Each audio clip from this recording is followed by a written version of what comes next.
Selamat pagi Nana. Baiklah, sebelum saya mulai dari pembelajaran, mari kita berdoa dulu. Coba ketua kelas memimpin doa. Berdoa bisa dimulai.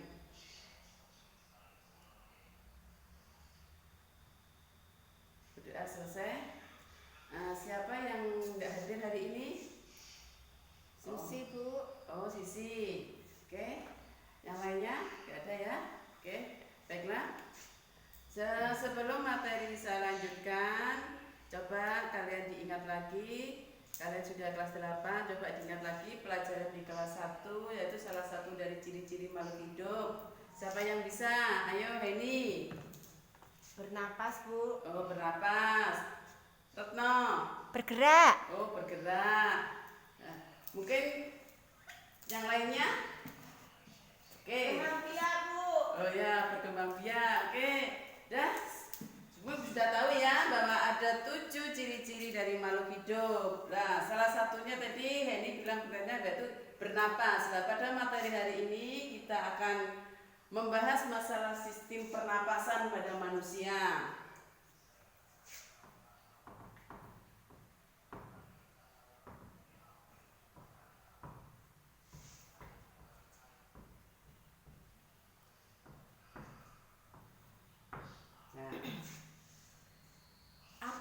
Tujuan kita bernapas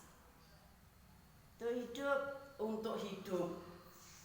Apa hidup itu hanya bernapas saja? Makan, Bu.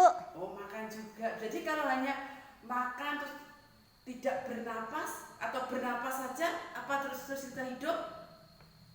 Kita bernapas, tidak makan, tidak minum, tapi kita bernapas? Nggak bisa, Bu. Nggak bisa. Nah, jadi kalau tujuan kita bernapas,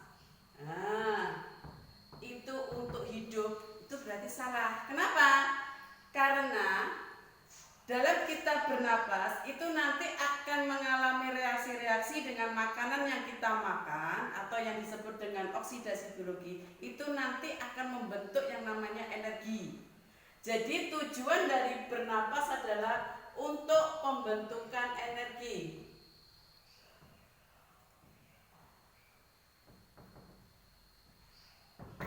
Nah,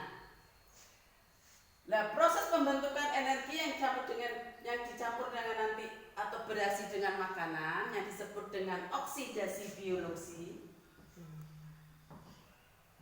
Nah, reaksi kimianya yaitu oksigen ditambah dengan C6, H12O6, ini adalah zat makanan, akan menghasilkan CO2 yang kita keluarkan, kemudian H2O dan energi. Nah, energi inilah nanti kita gunakan untuk beraktivitas.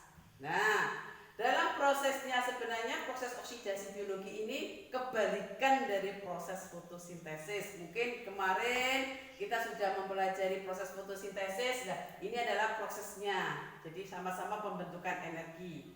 Nah, dalam proses atau dalam sistem ini nanti, sistem pernapasan, nanti yang kita bicarakan adalah yang pertama, alat-alat pernapasan.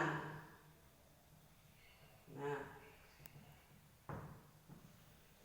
apa saja alat-alat pernapasan di sini?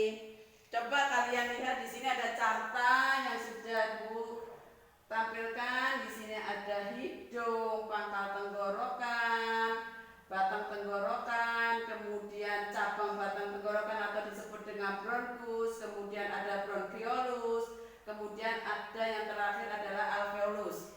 Ini adalah alat-alat pernapasan. Nah, dalam proses pernapasan kalau kita menghirup oksigen, nah di sini arti dari bernapas tadi, arti dari bernapas atau pengertian dari bernapas yaitu memasukkan oksigen dan mengeluarkan CO2. Nah, oksigen yang kita masukkan itu pertama kali masuk di hidung. Di hidung itu nanti oksigen itu mengalami 3 proses, yaitu disaring, dilembabkan, dan diatur suhunya. Nah, di sini nanti Jadi oksigen yang masuk di hidung itu hanya terjadi pertukaran saja. Jadi atau hanya lewat ditukar dari luar ke dalam. Tetapi nanti prosesnya yang lebih lanjut nanti ada di bagian yang lebih lanjut nanti saya terangkan. Nah, kalau sudah masuk di hidung nanti akan turun di sini di bagian pangkal tenggorokan. Di pangkal tenggorokan ini nanti ada yang namanya epiglotis. Kenapa? Karena di dalam leher sini ada dua lubang, yaitu satu tenggorokan, satu kerongkongan. Di sini untuk jalur pernapasan adalah tenggorokan, kalau jalur pencernakan adalah kerongkongan. Epiglotis fungsinya untuk menutup salah satu. Nah, maka dari itu kalau kebiasaannya gimana epiglotis? Kebiasaannya epiglotis itu menutup jalur tenggorokan. Kerongkongan, betul. Biasanya yang dijaga. Kenapa kita tidak setiap saat itu makan? Makan itu kita nggak terus makan, tapi kalau bernapas kita betul terus makan. Maka dari itu, kenapa kita tidak boleh makan sama ngomong? Dikhawatirkan bersamaan dengan makanan masuk juga oksigen.